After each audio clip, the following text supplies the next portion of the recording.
Good afternoon. Welcome to the IFCEE 2027 Exhibitor Preview. We're so glad you're here and that you're considering exhibiting at the 2027 IFCEE show. This is the first in a series of webinars intended to bring you more information about the show so that you can be as prepared as possible. This session today is not intended to convey absolutely every bit of information about IFCEE, but instead it's intended to give you an overview of some information that you will need as an exhibitor as we lead up to exhibit sales. Now, because there are so many people on this call today, we won't be able to take questions during this session, but if you do have questions, please email them to info@ifcee.com, and we will get back with you very quickly with any answers, any help that we might be able to provide. So let's start with some basic information, the important things. The show is going to take place May 11th through the 14th of 2027.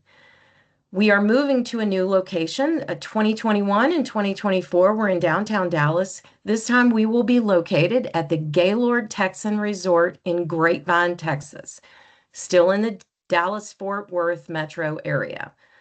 Exhibit hours will be May 11th, 12th, and 13th. That's Tuesday, Wednesday, Thursday, from 8 a.m. to 5 p.m.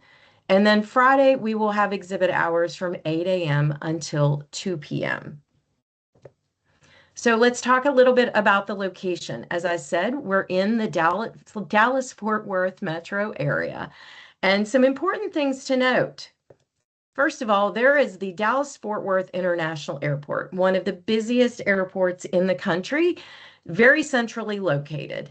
You can probably get a direct flight from the moon to the DFW airport. Our show location is 14 minutes north of the DFW airport, making this very convenient for attendees. The central location of the show in Texas also makes this very convenient to most of the United States, to North America, for transport of equipment for exhibits. The hotel at the location is a Gaylord property, and like all the Gaylord properties, it is a premier hotel. There are so many amenities at this hotel, even list them today, but needless to say, there are numerous restaurants on site. There is a renowned spa. There is a water park. Because this property sits on Grapevine Lake, it is adjacent to not one, but two marinas. That's something that if you're interested in perhaps taking some customers out on the lake, we can connect you with the marinas to talk to them about renting a boat. There are so many different things and so many amenities with this hotel, lots to explore. If you have any questions about it, we're more than happy to help. We also will have the outstanding Gaylord staff. They are known for service at all of their properties. This one is no different. We have done a number of other events there, and this staff is very eager to help. Really great staff. Important dates. You might wonder, why do you have a photo of an odd parking lot, an empty parking lot at the bottom of this slide? That's because next week, April 1st, 2026, that's next Wednesday, we're going to have a site walk at the outdoor exhibits lot. This is an informal program. There is no formal program. Gates will be open from 1 p.m. to 2:30 p.m. Central Daylight Time. You're just going to drive into the lot anytime during that window that you like, stay as long as you like. Freeman personnel and IFCEE representatives will be on hand to answer your questions. We will have paper copies of the floor plan for the outdoor exhibit space. We can walk you around. We can show you where things are going to be located, how it's oriented. More than happy to help you. Freeman will be there to talk about a lot of things in terms of exhibits. The lot is at Dove Loop Road and Ruthwall Road in Grapevine. That is the gate right there. All you have to do is look for it and drive on in, and we look forward to seeing you there. The second important date is April 14th. Exhibit and sponsorship sales open at 10 a.m. Central Daylight Time. At that time, you will be able to get onto the platform, the registration platform, which you will access through the IFCEE website, and you'll be able to secure your booth space. Now, this is first come, first serve. It is in your best interest to be prepared so that at 10 o'clock and 1 second, you are on that site and you can have first choice at the booth space that you want, the sponsorships that you want, all of that. On that day, the hotel room block actually will be open as well. This is something that is really important to a lot of exhibitors because I know a lot of you secure big blocks for customers, for your people, and it's important to have all that secured well in advance so that it's not 2 weeks before the show and you realize that the hotel is full and there is no place for your people to stay on property. So we will have that room block open at the time. I mentioned sponsorships. If you have any questions about sponsorships, Angie Elmendorf is the priority contact. Her email is there, aelmendorf@adsciafd.com. Please feel free now to contact her at any time to ask her questions about the sponsorships that we have available. More important info. Just like the past few IFCEEs, the exhibit sales will occur on the Map Your Show platform, so you can choose a booth space in real time. What that means is that you'll get on the site and you don't have to interact with any personnel. You don't have to wait for an appointment based on your priority points. You'll get on. If somebody for some reason was fast enough to get on there before you and they've already secured a booth space, that space will show up as already being reserved. So you can get on there, you can see immediately what's available and secure your spot. Sponsorships are the same way. If for some reason someone gets on there and 3 seconds before you do secures a sponsorship you want, that sponsorship will show up as unavailable. So again, it's in your best interest to get on there just as soon as possible. If you exhibited previously, you will receive a booking code by April 10th, 2026. Now, we have been doing everything in our power based on bounce back emails and information provided to us by previous exhibitors to make sure that the primary contacts from previous shows have been updated. If you haven't received a booking code via email by April 10th, then please contact us. But just know that if you perhaps have 10 people at your company who deal with IFCEE, all 10 of those people will not receive a booking code. It will be the primary contact. This allows you to go into the system and book space without re-entering all of your company information. It helps you save time. If you've not exhibited previously, or if your company details have changed. For example, let's say you've combined with another company and you need to update all of that. You can go to the website and just click on I need space, and you can basically set up a new account and you can go in that way. IFCEE.com is the website. All kinds of information there. More information was added today. In particular, the exhibitor prospectus is available there. It's a multi-page document that tells you, it shows you the floor plans for the exhibit space. It tells you all about sponsorships. It talks about some of the logistics of the show, the hotel location, all sorts of details. It gives you important dates. It has the call for abstracts for the technical program, all sorts of things. I urge you to go to the website and check it out. So let's start talking about indoor exhibits. One of the first things that if you haven't already, you will notice is that we have a much bigger space for this IFCEE. And that bigger space is not just bigger floor plan, but also higher ceilings, bigger space. So that will make some changes with this show. If you haven't seen it already, this is the indoor exhibits floor plan. You will notice, like I said, a lot more spaces here, as well as some other features. In this show, we will have the dining area that's off to the right in what we call Hall C or Bay C. So that will be a lot more convenient than dining was in the indoor exhibits at the previous shows. A couple of other things to note about indoor exhibits. You will notice there's this big wide aisle down the middle, and along that aisle, you'll see these larger booth spaces. I have now encircled those with, not encircled, but I've enclosed those in a yellow rectangle. Those are premium booths, and they are 4 times the size of the standard 10 by 10 booth. But actually, there's a small discount on those than the price you would get if you got 4 10 by 10 booth spaces. They're centrally located, they're super high visibility, so they're extremely desirable. One thing that comes with those booth reservations, you will notice over here this little square, and it says presentation stage. And that's exactly what it sounds like. It is a stage with an audience set up for it. If you reserve a premium booth space, you can get with it 30 minutes on the presentation stage to talk about your product. Now, unlike technical sessions, there's nothing saying that you can't talk about something commercial on this presentation stage. You might have seen something similar to this like at Geo Congress in the past. So the presentation stage, you get to have your 30-minute time period that comes with your premium booth, and you get to get up and talk about whatever you would like.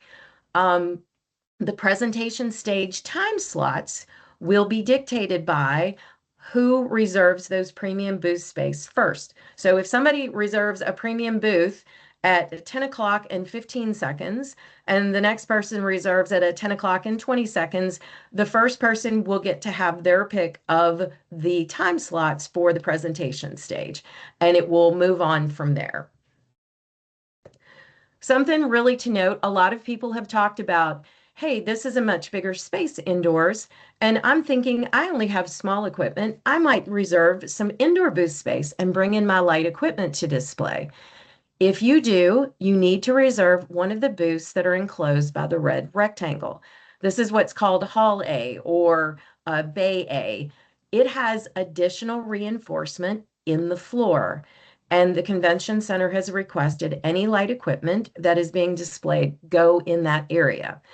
If you have questions about overhead clearance or access to get any type of equipment into this area, into the hall, there's a load-in access video at IFCEE.com that gives you dimensions. It gives you the floor load, which is 350 pounds per square foot, but it also gives you a visual to show you if there are any limitations on what your particular equipment is, how you get it into the hall.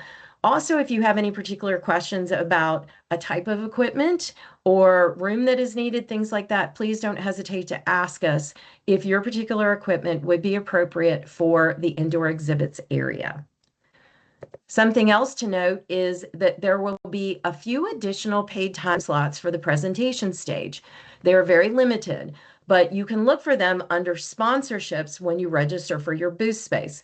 Sponsorships will be shown in alphabetical order, so if you just look for P for presentation stage, you can find them there.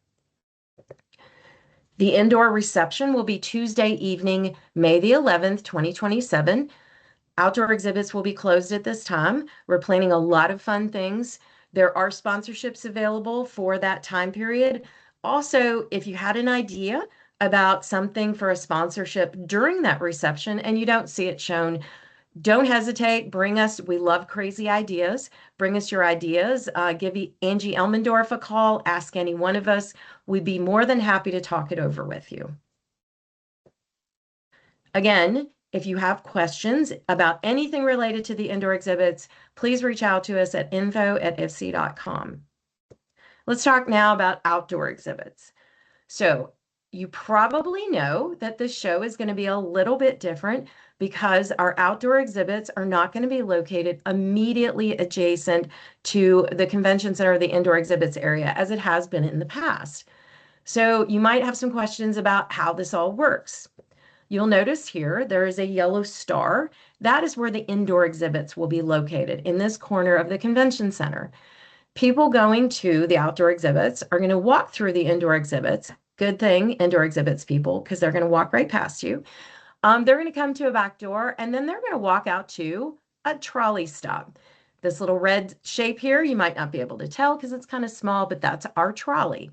Okay, the trolley is going to load people up and it is going to take them right down Ruthwall Road, this short little drive, and it's going to take it to the second trolley stop, which is in our loadout area. And that is where passengers will get off to go to the outdoor exhibits.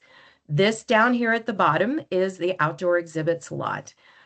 For anyone who has asked or is wondering, those trolleys will be running continuously all day.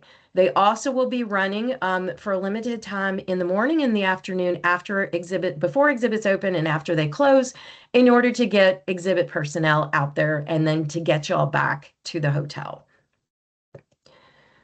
Here's what the outdoor exhibits look like. So on the left, you will see an aerial of the lot as it exists. And then on the right, you see the booth space floor plan, which is in the exhibitor prospectus. I already mentioned the trolley stop. You can see that there at the top, which is the north end of the lot. That will be the entrance for attendees into the outdoor exhibits lot. So if you really want to get a booth space that's close to the entrance, that's where you want to look. If you look at this booth spaces, you might say, well, what are all the colors about? The colors are just meant to differentiate between different sizes. All of the booth space is priced at the same square footage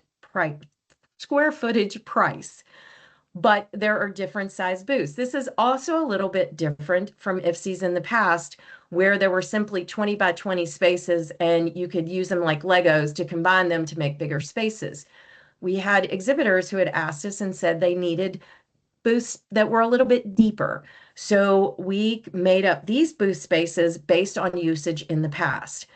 These can still be combined. So you might look at one of the pumpkin colored spaces and say, well, I need that, but I need a little bit more. And you might add on, say, some of the purple spaces that are right next to it. You might get ambitious and say, I need to buy a whole row. That is absolutely possible. All of these can be combined. If you look at the exhibitor prospectus, you can see a little bit more easily, but you can see here, it also shows all the features that will be out there. In the lower right-hand corner is the hoedown/food tent, where we will have some festivities during the outdoor reception, but we will also be serving meals during the day. There is a little tiny rectangle in the middle. You might not be able to tell. That is one of our many bars that will be located on the property. If you say, I want a booth space that's near a bar, that would be one of those locations. It shows restrooms. There also will be food trucks on the lot for people who perhaps only buy an exhibits only pass, but they need food during the day. We will have food trucks out there for them to be able to purchase food. One thing that you can, if you look on the left, you can see some buildings that are across Ruthwall Road. Those are residential. I will be mentioning some other things here today and in the future that pertain to the fact that we do have residential people directly across the street from us. One thing that we started in 2024 to a very limited degree were demonstrations. We only had a couple try and test things out. And these are pictures of those demonstrations. We're going to expand that in 2027. So in 2027, we are going to have a space that is, if you look at that outdoor exhibits floor plan, you'll notice this little arrow that's all the way at the bottom in the left-hand corner.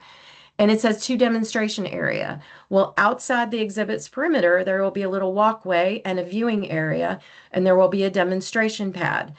We don't have a plan today because we are still working out a couple of final details with the city of Grapevine that came up in the last month. So that pad will be there, and attendees will walk through the exhibit space. They will walk down to that entrance. They'll walk to the viewing area for the demonstrations. Now, exhibitors wishing to demonstrate will have to submit an application specifying the equipment size and activity.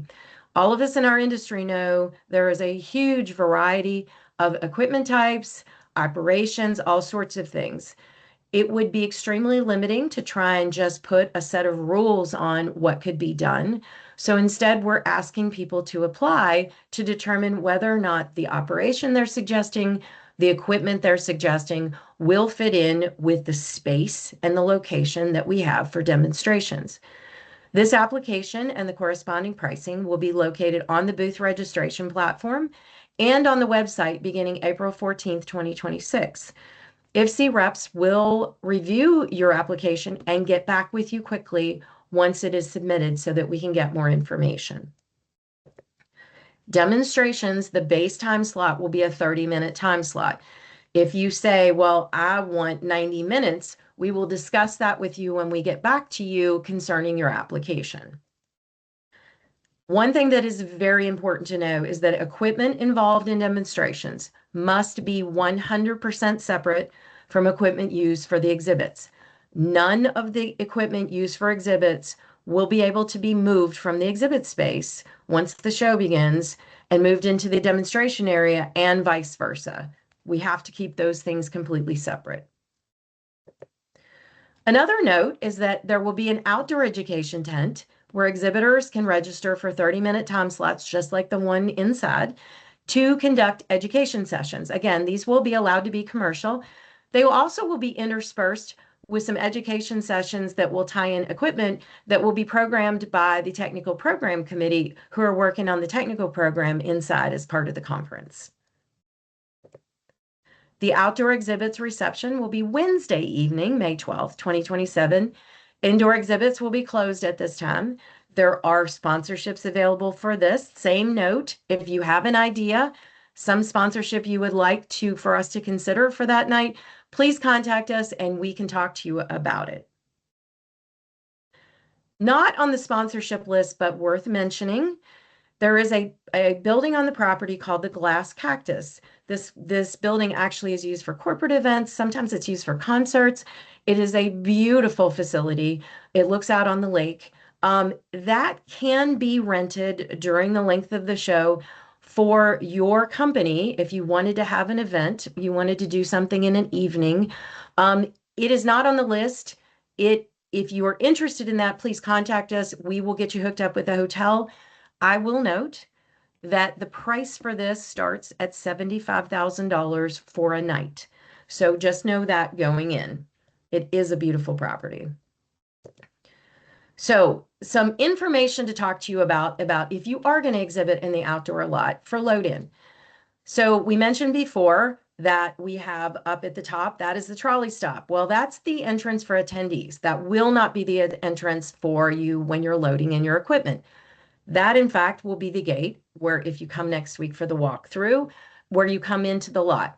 It's the gate over on the left side that comes in off Ruth Wall Road. Obviously, Freeman will have a lot of traffic patterns. There will be distinct ways that you have to come in from the marshaling area into this lot. But of note, this will be very different from loading in when we were down at the Hyatt in 2021 and 2024. Instead of having one long skinny route up through the middle of the exhibit space, we will be loading to the perimeter during load-in, starting on the Tuesday of the week before the show. So that is going to put everything out to the edges, and then we will slowly load back to the entrance. Something that is very important is that load-in schedules will be strictly observed.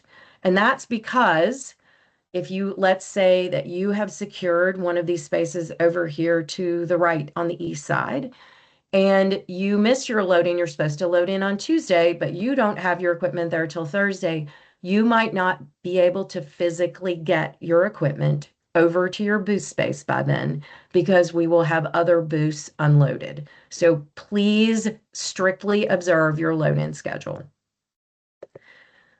A lot of discussion has been had about material handling. There is a material handling data sheet that is on the IFCEE.com website, so you can take more time to peruse it. But it's a couple of highlights for this. So the way material handling works for IFCEE is the same way it's worked for IFCEE 2018, 2021, 2024.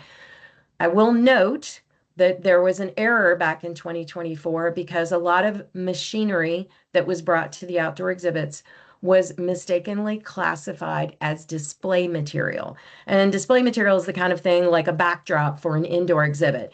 The rate for material handling for those materials is a lot higher just because of the type of material it is.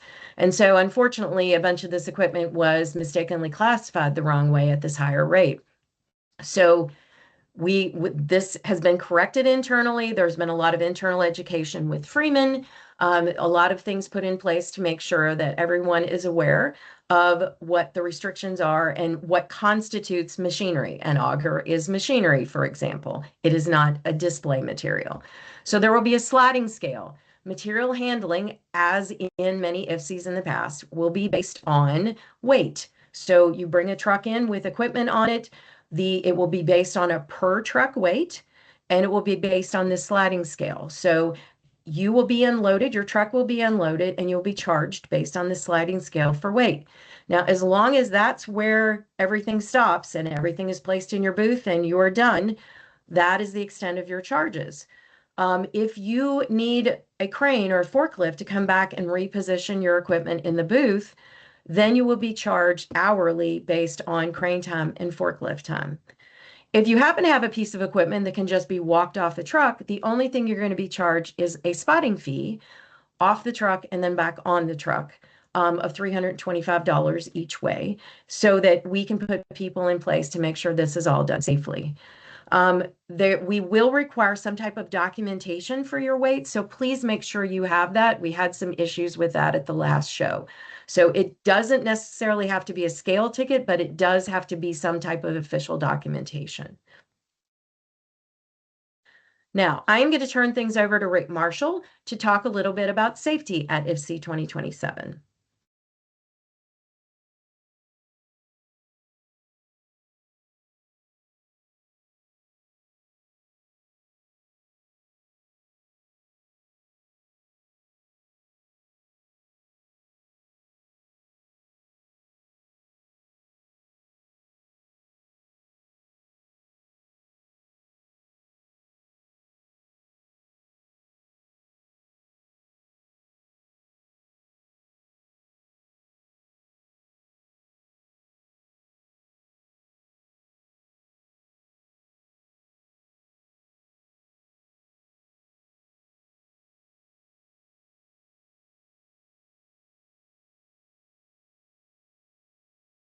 Okay, unfortunately, we're having a little bit of trouble with Rick's audio, so I'm going to have to take it from here. We want everybody to be very... how about now? There you go, Rick. Okay, thank goodness, because you have a much more authoritative voice than I do. All right. I apologize, everybody. Apparently, you have to click on the microphone in order for it to work. So my apologies. So here we go. So we're going to try to strive. No, we're not going to try. We are going to have a successful IFCEE 2027. And one way we're going to do that is we are all collectively going to work safely on our load in, load out, and during the show. So if you advance, please, ma'am. So Peggy has mentioned a couple of things. She's given you some information. So you're taking that information and, like on a job site for a typical drill shaft job or a ground anchor pot, we are going to plan. You're going to plan how you're going to have your booth laid out. You're going to need some drawings. You're going to have to figure out how you're going to lay out your materials, to how you're going to erect and take down your booth. You're going to need a plan to erect and dismantle your equipment, whatever you're going to show. If you have augers, if you have a full-blown drill rig or a pile driving machine, you're going to need a plan of how to assemble that, how to disassemble it. Remember, you're going to be doing this pretty much near your booth space. So you're going to not only have to make sure you're not impacting yourself, but perhaps your next door neighbor. You're going to need to set up and police a restricted access zone around your booth space and wherever you're putting up your equipment, because one thing you do not want is unauthorized people in your zone while you are attempting to assemble or disassemble either your booth and or your piece of equipment. This is a tight space. It looks big on the map, but when you start filling it up, we're going to be very congested here. I strongly recommend that you keep people that don't belong at your facility where you're putting stuff up away from you. So in other words, you need educated, trained, and qualified individuals. Who does that? You do. Make sure that you're in your area and are permitted to either take apart or put together your equipment and or your booth space. The last couple of IFCEEs I've been to every one of them. We have a failure rate here that's pretty high. I don't know of any serious accidents, but we come very close to injuring and or really seriously hurting someone because we're not following some of these guidelines here. Next slide, please, Peggy. PPE. Okay, we are really poor. We collectively are really poor. It's amazing to me. It actually hurt my feelings. The last IFCEE show, I'd walk around in my PPE and you guys would all nod, and all of a sudden safety glasses would jump up out of your pocket, vest would come on. Okay, I can't be that impactful. You have to be that impactful. So for all personnel, where you're assembling and disassembling your boots or your equipment, hard hat or helmet, your choice. A high visibility outer garment, your choice, vest, shirt, t-shirt, whatever you want to do. Gloves where necessary. Safety glasses, tinted or clear, your choice when you're doing work that needs it. Sturdy work shoes. I don't know how many people walked around in flip-flops or sandals, right near operating equipment, right near loads over your head. These pictures are showing there's people standing very close or directly underneath suspended equipment in the air, touching it as it's flying through there. We're not doing that. You're a little bit smarter than that. And all personnel in outdoor exhibits during load in and load out, you need to, at a minimum, wear some type of high visibility gear. So during the process of move in, move out, you don't get injured or killed by being run over by someone who's not paying attention. Next slide, please, ma'am. Fall protection. Fall protection is the #1 killer of people working in construction. A fall from 6 feet in height can really severely injure or kill you. You all are going to practice safe fall protection requirements. You're going to have some form of fall protection, whether it be already mounted on your rig, like on that Bauer machine. Perfect. That's a way to showcase how safe your equipment is during assembly and disassembly. Or you're going to have to figure out some way to tie off to it or provide fall protection, either using a ladder correctly or a auxiliary fall protection device like the one on the bottom left, or tie off to the equipment itself in a proper spot. You're going to need to do something. Gravity always works. Please don't try to test it. I've seen way too many people climbing on equipment, just climbing up there, hoping and praying they don't slip, slide, and fall off of it. So please be conscious of the fact that you can fall and severely injure or kill someone, maybe yourself, from a fall that's only 6 feet above the ground. Next slide, please, Peggy. Peggy, notice in your prospectus, you got to know the weights of your material. You need to know the weights of your material that you're going to be moving around because, #1, if you're using rigging, you got to make sure that we're using the correct rigging, that proper in size and shape and whatnot. If you're not paying attention to that, it's very easy to damage your equipment because remember, you're working with personnel that has never seen, in this case, a pile drive and hammer, never seen a Kelly bar, never seen any of the components of your drill rig, and we're expecting them with a very short duration of time to be able to rig it, lift it, and set it without damaging either A, the product, or the people that are working around it. So you need to make sure that your rigging, if you're supplying it because it's a specialty device, maybe from the manufacturer, or what we're using on site, make sure it's inspected and compatible.